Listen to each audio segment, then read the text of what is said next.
Ladies and gentlemen, welcome to The Last of Us, HBO, and our thoughts on the last couple episodes. We've already covered the first 3 episodes, so here we will be talking about episode 4, Day 1, and episode 5, Feel Her Love. So since we every other week we do this, we kind of just mash 2 episodes together, I guess, at this point, which means we don't we have one more time after this. We'll be talking about it before they have this season wrapped up.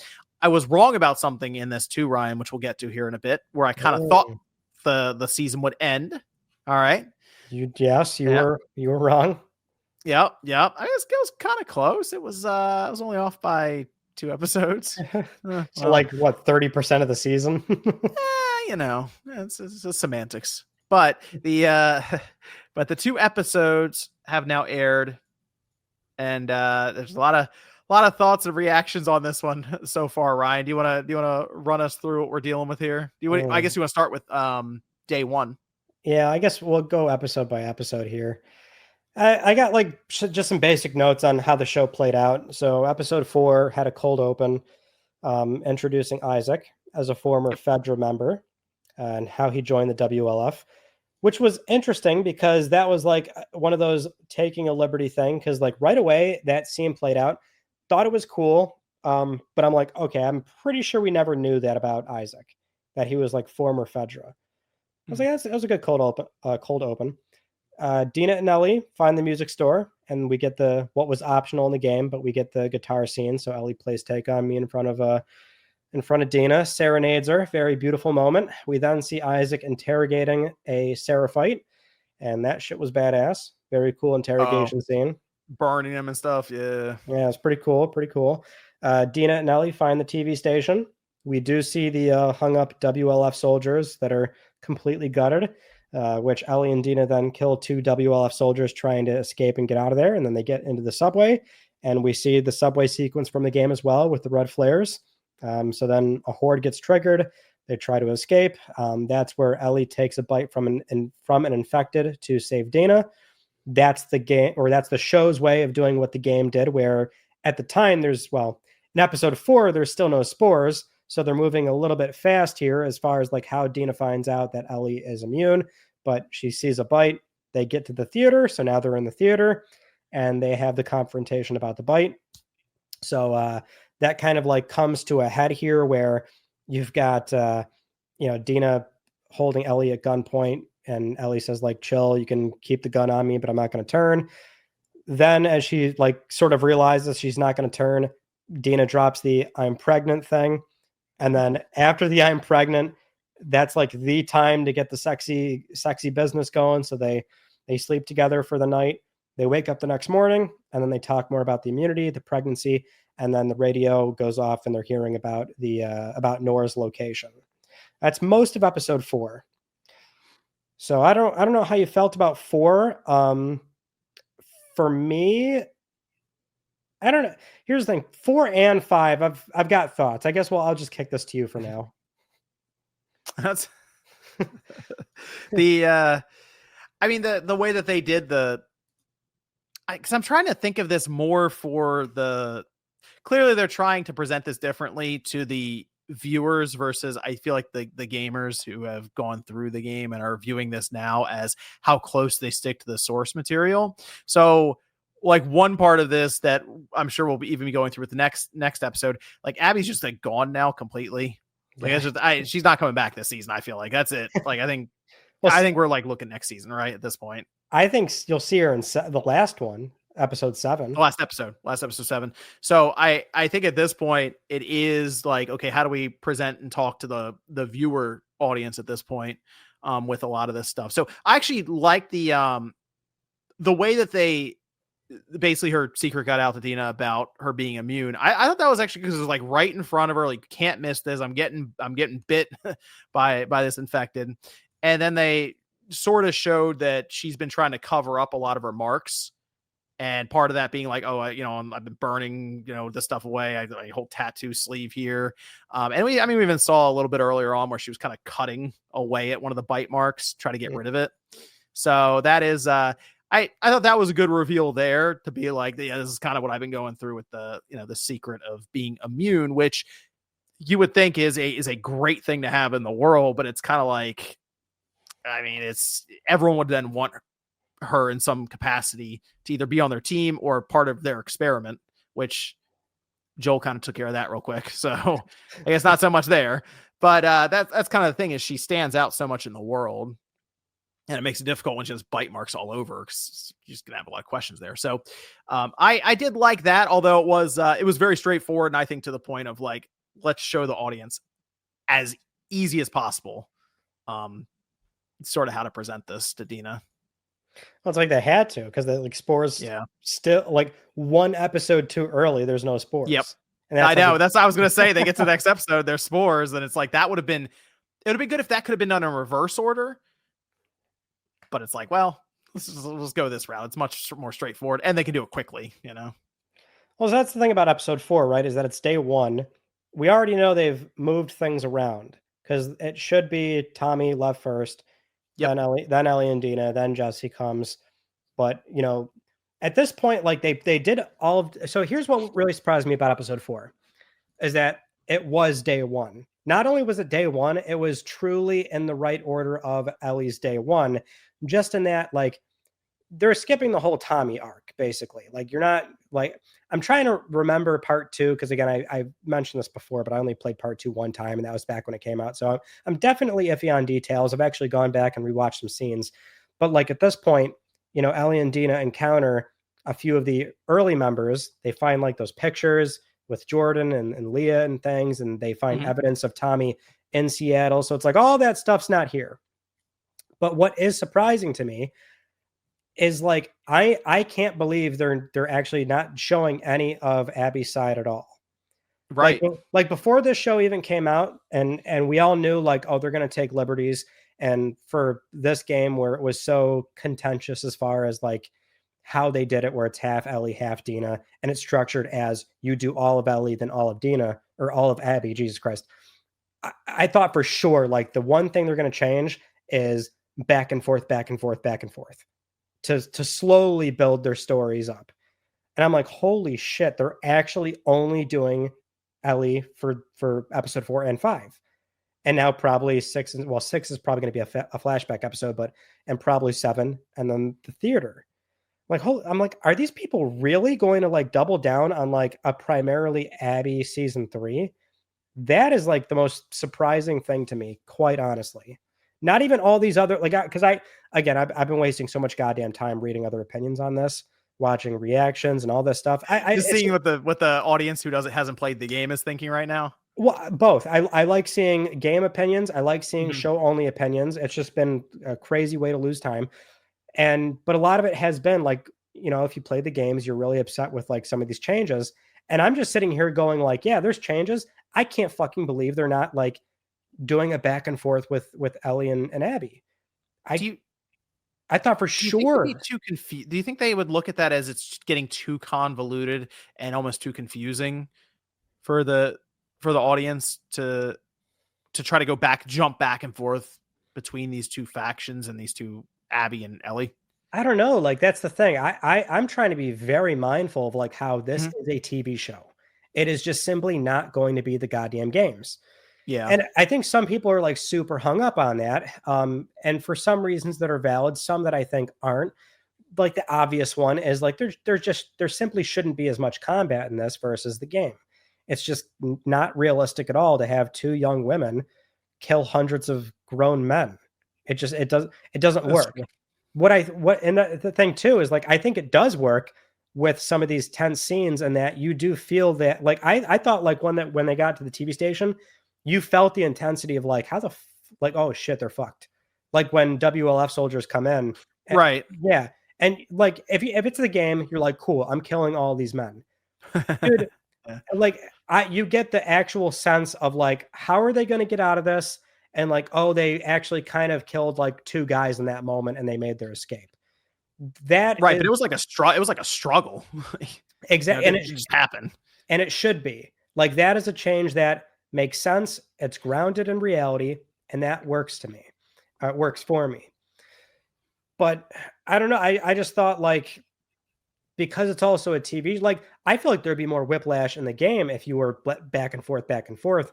But a TV audience, it's static, and that is a liberty you can totally do is go back and Yeah. forth. But when we would go to Abby for a bit, or like, it wouldn't be like, oh, we're gonna go there for a 5 minute scene. It's like you're gonna play an hour. You're gonna spend some time here for a bit. Whereas they have how many? I mean, how many episodes they're trying to do? That what, six, Seven, seven, yeah, seven? They're trying to do it in 7 episodes, and it's like you only have so much runtime. And maybe they thought we got to jump back and forth and back and forth, and it would just, maybe they thought it'd be all over the place and they want to try to keep it a bit more straightforward. I will say the next 2 episodes, though, Ryan, coming up, those do have Neil Druckmann as being written by, and then also this next one, episode 6, that we're waiting for this weekend, is directed by Neil Druckmann. right, yeah. And there's already been a lot of talk about the writers of the directors of these first 5 episodes. And again, like a lot of the consternation I'm seeing is from game fans because they have that benchmark. Like that's the one thing that's held true from season 1 into this one is that if you're a show only viewer, like you don't know what you missed. And like generally speaking, it seems like show viewers are really enjoying it. They might have their own issues with it, but that like kind of falls down to like just their own personal opinion of the events playing out, but it's not this sort of benchmark that they're holding it to. Whereas Right. the game portion, it's really tough to keep up with because they are skipping like it's the same problem with season 1. It feels like they're moving really fast, and they are like they're just skipping so much. Yeah, I mean, with this episode in particular, I feel like the next episode that we're going to talk about here in a minute, I feel like that was more impactful. I enjoyed that one more than day one. I don't know if that was just me, but No, I would agree. And the other thing too, right? I just mentioned like it's the show should be more grounded. But I yeah. actually what I have really been enjoying is like I think they took that criticism from season 1 in stride here of like there's not enough infected, there's not enough action. They're like the stakes are like way higher here, and you Mhm. feel it. If you played the game, oh, there's so much more that could be happening. But like, no, I think they've actually walked that tightrope pretty well here as far as like what's realistic, but also there's like way more scenarios that feel very tense. They're getting into combat, they're firing guns, they're running away from infected. Like you're seeing more infected, more conflicts are coming up. Like every episode sort of has that big hook. And I thought episode 4 rather was great. And then I thought 5 took it a step further. Yeah, I just think some of the dialogue has been a little funny at times in this too, though. Yeah, I will definitely mention that. You want to go into 5? Yeah, well, the thing that's going around, the meme one, is where Ellie says that she's going to be a dad. And that was like Yeah, such a memeable thing online now. dude, so that one is like really confusing to me because I'm like that's such an Ellie comment. Am I Eh, dude, am I I it might, maybe it's the delivery. I just think some of the casting isn't lining up for people with the game specific. I will say this, Ryan. You mentioned checking out some reactions and opinions. If you've played the game, that's where the I think the casting has come into more question than if you're just watching normally as just a viewer who hasn't played the game. Like the Bella Ramsey stuff never comes up there, but when it's people who've played the game and they have this, basically they see Abby, who's being played as Caitlin Deaver. Deaver. Deaver, thank you. The last name always eludes me. But they see her as Ellie because like the way she looks compared to the game model, right? So I think the casting is still throwing people through a loop, and that the dialogue and the delivery, I just don't think helped the situation at all with that for people who are comparing it directly one to one to the game. I don't know, man. I'm not sure how much I can take those opinions. Like I'm a big Last of Us fan. That to me was like the most Ellie goddamn comment and like game Ellie would make. It was. Here, like I was gonna save this for like the sort of holistic conversation, but like it's appropriate here. It's like to me, I think the big problem everyone's sort of having with like, I saw somebody phrase it as, I like the casting, I don't like the writing. Like Bella, I think is doing great. I think Caitlin did great for the episode she was there. Same with Gabriel Luna. Same with Pedro. I think, especially Isabella, she's killing it.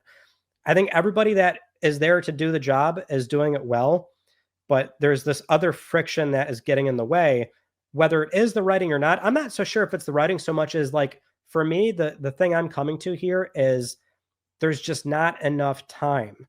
Yeah. I think the things they're saying are very on brand Dina and Ellie. Like I don't know what people are smoking when they're saying like this isn't the dialogue these two would have. It 100% is. That was an Ellie ass comment saying I'm going to be a dad. That was funny, goofy, and I it got like a genuine laugh out of me. And I wasn't laughing because I thought it was dumb. I laughed because I thought it was an Ellie comment. The issue then becomes though is that they're doing a lot of that stuff. And this should be a moment in the game where it is very much like Ellie's just, she's down bad for this revenge. She's like very hyper focused on. I was going to bring that Yeah, up. Yeah. yeah. Well, if very, yeah. I don't get me wrong. I feel it too. I'm like, the mood is a little bit too happy all the time. If they had more episodes, like seven, and we're skipping the whole Tommy arc. Like I feel like even just do what season 1 was. Why did we not have 9 episodes? That's another hour and a half, hour 40 that we could spend to at least flesh out that sort of like, you have those moments of Dina and Ellie being goofy with each other because they very much are. Let's not act like that's not in the game, Right. but it won't feel so overpowered when it's like all those lines and you're just not getting this other dialogue of, these very more tense, somber moments of Ellie being so committed to the mission at hand. I think the balancing act they took here with the amount of episodes they have was way out of whack. That's sort of where I'm falling on that. It just doesn't in the game it just felt like Ellie was more remorseful with what she was doing as well, which we'll get to in the next we're about to go to the next episode. It feels like she's, for this, like you mentioned, kind of this revenge tour, it kind of feels like she's having a lot of fun. Like it's just a really happy time right now for her in life. Yeah, well, I agree. Yeah, it's a little too much of that. Like I think it was maybe not the right play. I do want to add here too, though. Like I think there is a distinct layer of what they're trying to do, and they set this up in the first 2 episodes with Gail, the psychotherapist, where she went out of her way to say like, oh, she's a liar. There's only one person she told the truth to. And they have placed these moments in the show so far where when Ellie's alone, she changes on a dime. Her mood changes. Right. She feels different, talks different. There's these small, brisk moments of her refocusing on the mission. And so like it's there, but like I think it's just too subtle. And I think a lot of people are missing it, or maybe they see it and they think that's not enough, or somebody could disagree with me. Like that's fine too. I think it's like totally out of whack. Whatever they were trying to do, I think it's like not landing. It's not even close to like what the game was setting up. Yeah, she just feels very goofy in the show, when it feels like this should be Ellie becoming more and more serious, but also like she's about to, in this episode, which we might as well go into here, but she's about to do something that in the game felt like a moment where it kind of like broke her a bit. Yeah. And I just did not get any of that from the episode. So episode 5, Feel Her Love. So the cold open here, we see the WLF is dealing with their first signs of spores. So they were sealing off B1 and B2 of the hospital. So that alludes to how there's now spores in the basement. They can breathe it in, which they had to introduce it because that leads into Nora's scene. So first, we did have Dina give her backstory on why she's motivated to continue the mission. So she talks about the first person she killed. She kind of, in a way, is lecturing Ellie of like, this is why we should be doing this, but if you want to go back, that's fine. And then Ellie and Dina encounter stalkers. Jesse saves the day. So Jesse comes in. That's how we see Jesse show up or rather catch up with them. He also confirms Tommy is there. But like I said, they pretty much skipped all of Tommy's sort of initial arc, which would have happened in Hillcrest, if I remember correctly, or like the events prior to that. But that's neither here nor there. After they eventually leave the WLF hospital, They get into the park, they encounter Seraphites. That's where they see like the Seraphites conduct a ritual, which is kind of another thing pulled right from the game. They run away. Ellie veers off on her own. And like I was getting to before, when she's on her own, all of a sudden she sort of like takes this turn. So she finds the hospital and she decides, you know what? This is my moment. Cuts right to her in the hospital having the gun on Nora, and same chase scene plays out. Nora runs into the basement. We then see the first introduction of spores. Pretty cool scene because you've got like the infected completely covering the walls, and you see the bodies infused with the walls, and how they're like fucking Glade plugins just right pluming out spores. And then you get like a almost 1-for-1 scene of the Nora interrogation. So it's like, tell me where she is. She's not giving it up. This time around, though, Nora gives some heavy exposition where she explains to Ellie what Joel did. And Ellie says, I know, I don't care, and then goes for the pipe. It is worth pointing out real quick that Dina did take an arrow to the knee. She did. Leg. Sorry, the leg. She's injured. She took it to the knee. Yeah. She's yeah. So I think that's also setting up the whole she's out of commission thing now. Yes. Yeah. I think that's what they're going to do. Yeah. Like she's not going to be walking around so she's stuck there now. She'll go back, I guess, to the theater or whatever. Yeah.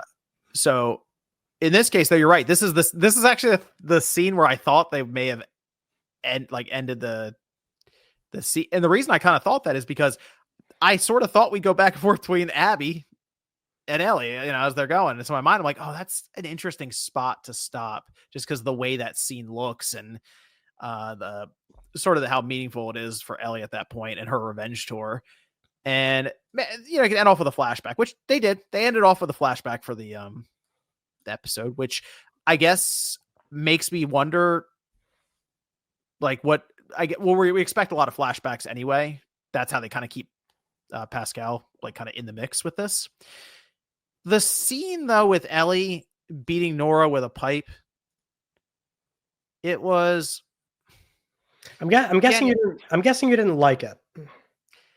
I didn't dislike it, but in the game, it felt like super impactful when it was happening. Maybe that's because I pressed square 3 times, but like it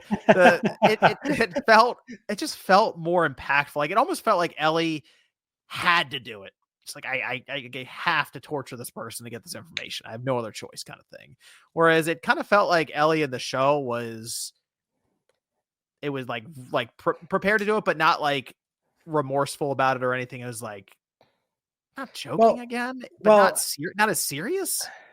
Well, Ellie didn't feel remorseful in the game either until pretty far along, I would argue. Yeah, I mean, still, I think afterwards when she goes back to the place, like she's all really shaken up about it, and right. Like Dina comes out and she has to be taken back, and like she's like cleaning her and stuff, and like her hands are shaking, and she's like, I did what I did to make her talk, and it was almost like that moment where she's like, should I be doing this? I feel like it was unearned in the show because that's like it's the buildup. You have so much time in the game. They have enough groundwork to make it seem very much like it's a revenge mission.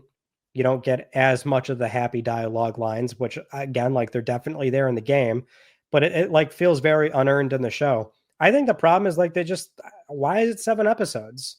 I think what is there wouldn't be as bad as it, or I don't even think it's bad. I think it's fine, but it would maybe land better if you just had a few more episodes to flesh out that sort of initial. I think like when you play part 2, there's like a sense of dread, like just like dread, dude. Like, and it's like I always think about the soundtrack. Like when you're in Hillcrest and you're like going through the grass, and that's when like the dogs are introduced, and there's just a sense of fucking dread of like this mission you're on, and you just don't have it here. Like it's just not there. Yeah, the scene though at the end with like I mean, it was done how you'd expect it to be, where it had like that shade of red, kind of which kind of signify her becoming more and more like engaged in just revenge. So that part was done fine. So I like the scene itself. I'm not like, oh, this is terrible. It was fine. It just I, again, I don't want to just keep coming back to the casting, and kind of just Ellie and like I guess the vibe or the attitude she's giving off about it. But it's just weird that the in-game Ellie just seemed more, I guess, impactful about it. I don't know. Again, you're right though with the idea that they had more time in the game. And the whole time you're doing this, by the way, because we were jumping between Abby and Ellie, and they're trying to show that no one's like, there's like that right or wrong, and everyone's kind of deciding who's more wrong, basically, at this point. That just doesn't exist right now. I just think I can't believe they're like waiting to show Abby's side because that's like I actually the one thing I'll applaud them on so far is like they still, generally speaking, they're hitting all the big plot points. Like all the big scenes are happening. You're getting the sort of one-to-one for like some of the bigger moments, even with some slight dialogue changes. But like I'll applaud them in that like they're not throwing Pedro Pascal in all the time despite the death. Like it feels like an earned death. It happens, he's gone. They take him out of the fucking intro sequence. And it's like you don't see him. Oh yeah, Like that's you don't true. like they stick by it. They hold down with the source material of you wait for that flashback. If anything, they technically waited longer for the flashback because you get the first one after day one, and they're giving us, I think, all the flashbacks in episode 6. So they're gonna basically crunch them together by episode 6. Yep. But like they're sticking with that. They're sticking with like not seeing Abby until you genuinely get to her side, which I think is a Super Bowl play if we're talking about season 3 being primarily Abby. So you're telling me we're going to end on a cliffhanger, wait like 2 something years, and then when season 3 kicks off, you don't see Bella Ramsey at all, or like up until the end of the season. Like, if anything, what you were suggesting, if it was going to end on Nora, that implies that season 3 opens with a little more Ellie, and then you go to Abby, and there's at Right. least a sort of transition of not that shock to the audience of like, what the hell? Like this is a completely new cast. Do you think that so at this point, my theory about where they ended is out the window. And the other thought we had was in the theater, the confrontation. So they've already moved stuff around. And I think at this point, maybe I'm wrong about why they wouldn't do the theater with Lev being there to put an arrow through Dina to stop her from just slicing up Abby. I almost wonder if they move that around to where Dina isn't necessarily going to be, because she took an arrow to the leg and maybe she's not as mobile, or they have, I don't know, some other supporting cast member accompany Abby and they put an arrow through or whatever, just something to make it line up enough, but they move things around like the Lev storyline to next season or something.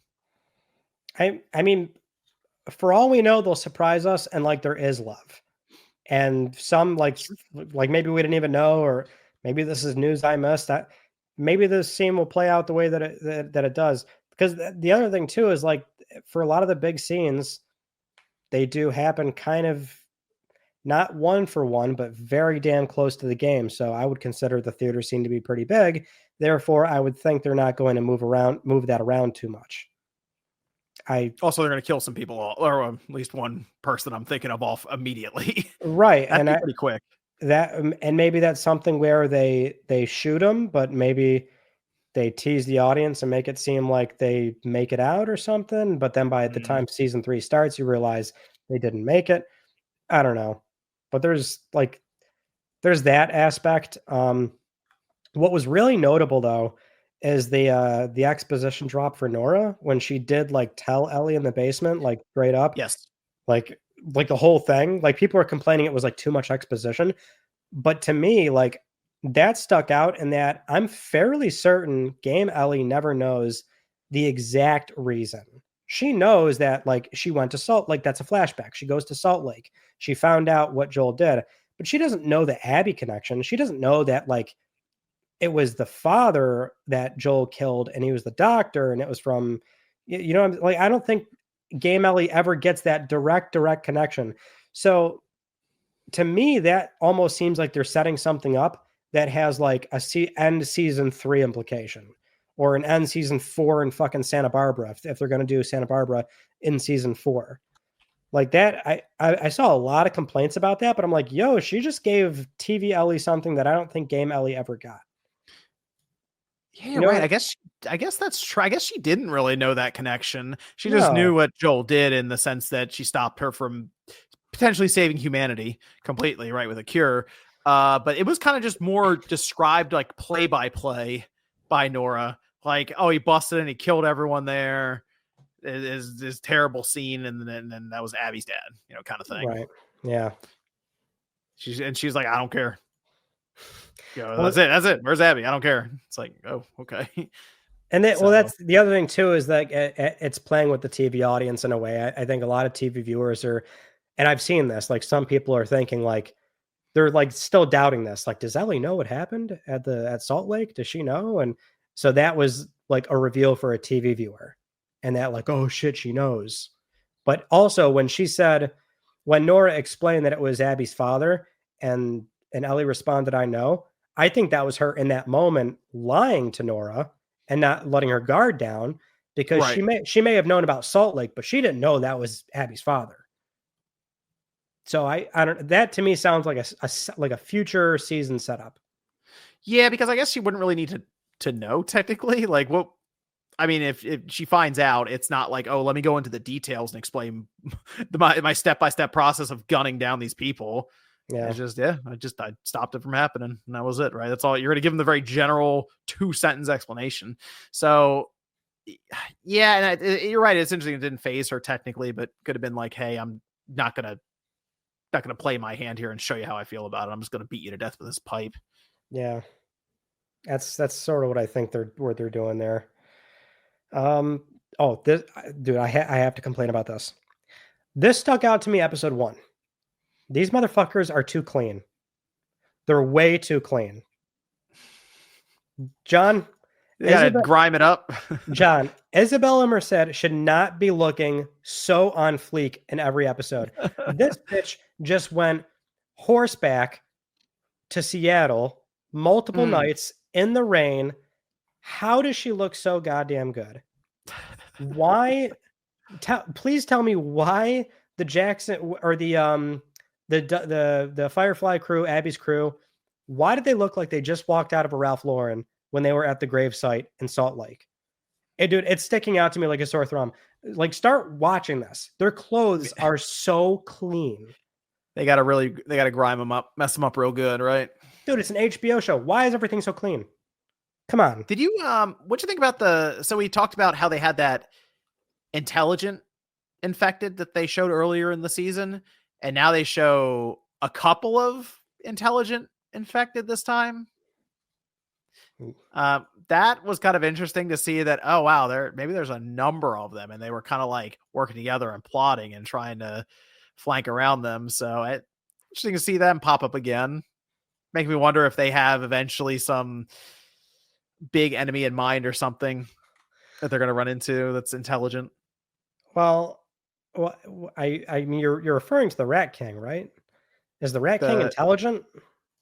No, I mean, just in general with what they're showing, because that was interesting just to see how they kind of showed off these intelligent infected.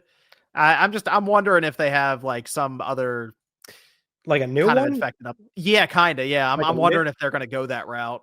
Oh, I don't know. I mean, because the episode 5 stalker scene is in the game like that. There's that like building where it's nothing but stalkers. But just the way that they keep referring to them is interesting, because when they first showed it, it was like, that was weird. Okay, they can recognize and sort of reason a bit.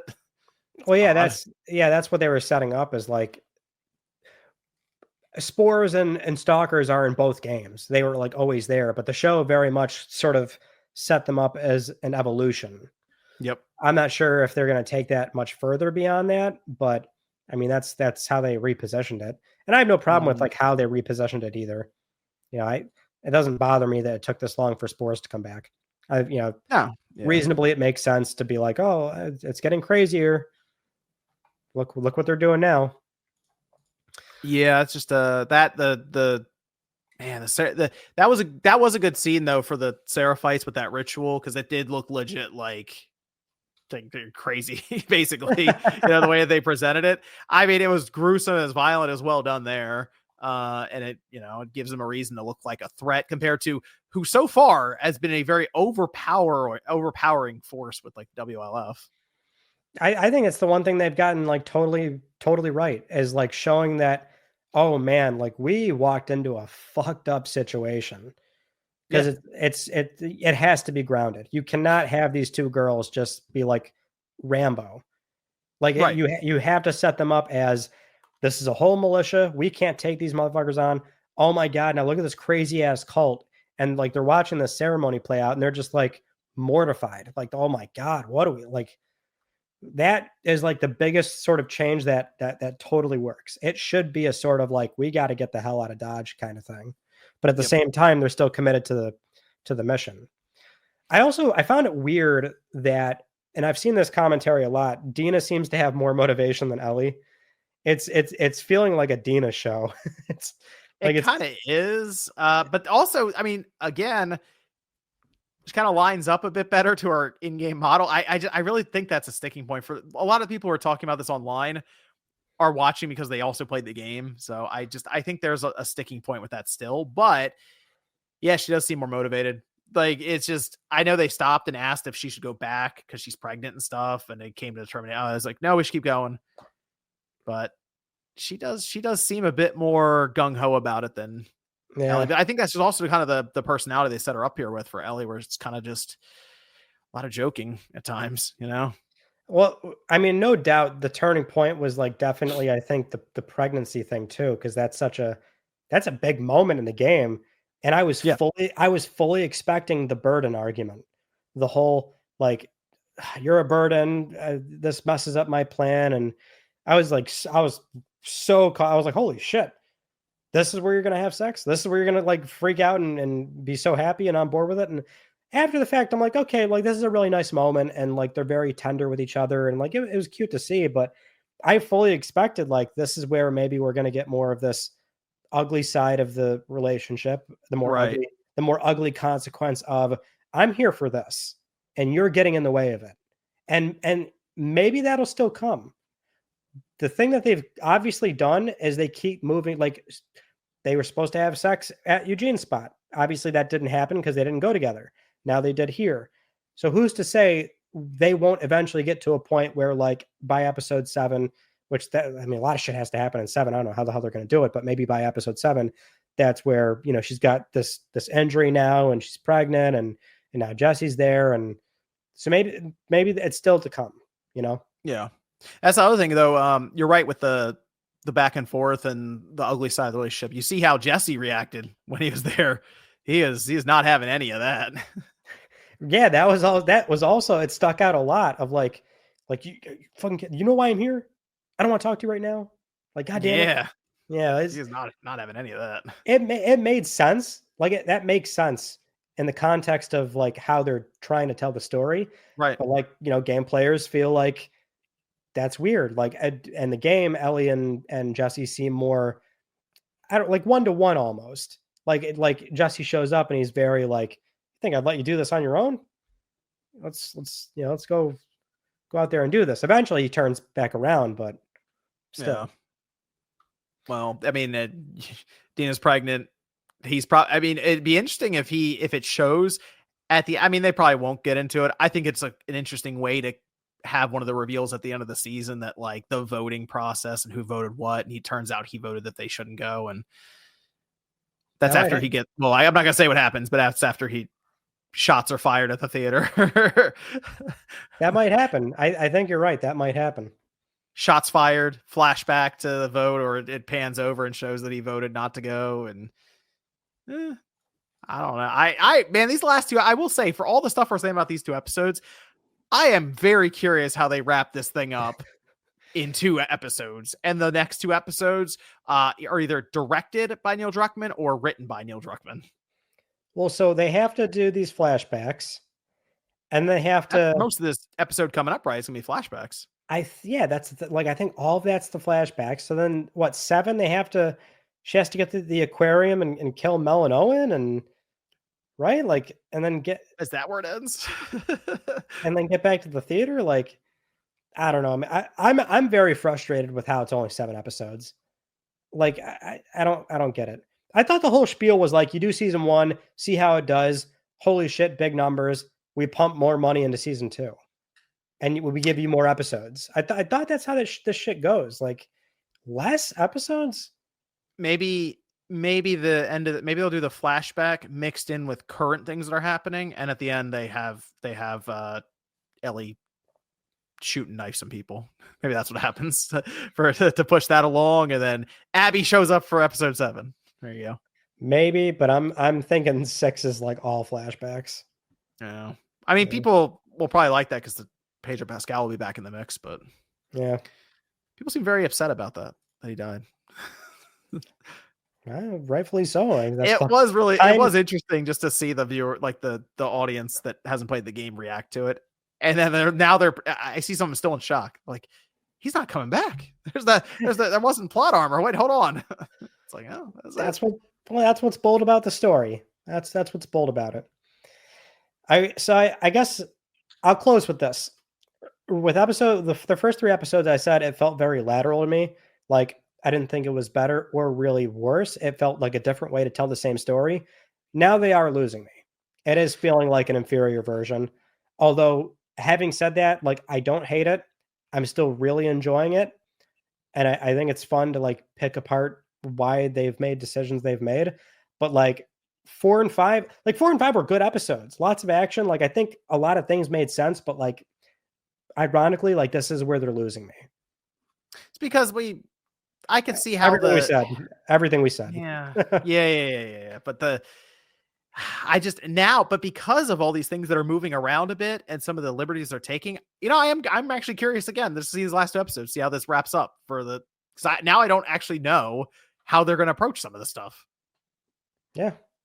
They're definitely doing more things than season 1. Really, season 1, like the biggest change was 3. It was just the whole Frank arc. That said, there's a good chance that when they do complete the next 2 episodes, we look back on it and be like, well, they lost us. So we'll see. I mean, that's the thing is so interesting. And we'll be talking about this in a couple of weeks, of course, when all this is aired and we're back again. And maybe we'll do a little wrap up just for the entire 7 episode season. Probably just a rounding out conversation about it. What I will do, okay, I'm going to see where the episode 7 leaves off. I'm going to play up until that point in Last of Us Part 2 Remastered. I've started the file. Restarted. I'm going to go back through it. All right. So I put about 2 hours already into it. So I'm on episode 5. No, I'm just kidding. I'm getting there. But yeah, I'm gonna roll through and get that done and just refresher and then sync it up so that when we come back for the entire first or second season recap, I'll be ready to roll. Good idea. With comparisons. Very good. Very good. Awesome. Well, that was our look back at episode 4 and episode 5. Episode 4, day 1. Episode 5, Feel Her Love. We will be back a couple of weeks to see what they come up with to close this out. And we'll see you guys then.